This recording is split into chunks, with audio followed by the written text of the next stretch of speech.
জানেন বিশ্বের কোন 3টি শহরে একেবারেই কোনো গাড়ি চলাচল করে না? চলুন জেনে নেওয়া যাক।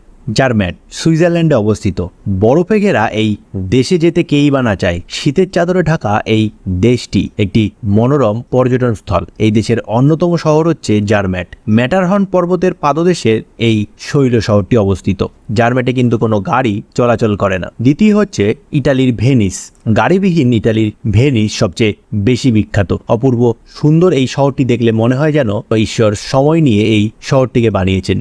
কথা হচ্ছে এত সুন্দর শহরে গাড়ি নেই বললেই চলে। 126টি দ্বীপ নিয়ে তৈরি হয়েছে ইতালির ভেনিস, যার বেশিরভাগ মানুষ পায়ে হেঁটেই চলাফেরা করেন। তৃতীয় নম্বর হচ্ছে কেনিয়ার লামো। বিশ্বের মধ্যে এই শহরে গাড়ির কোনো ব্যবহার নেই বললেই চলে। কেনিয়ার খুব পুরনো একটি শহর হচ্ছে লামো। এখানে বসবাসকারী বাসিন্দারা গাধার পিঠে করে যাতায়াত করে, এমনকি মালপত্র বহনের জন্যও গাধাকেই যোগ্য বলে মনে করেন।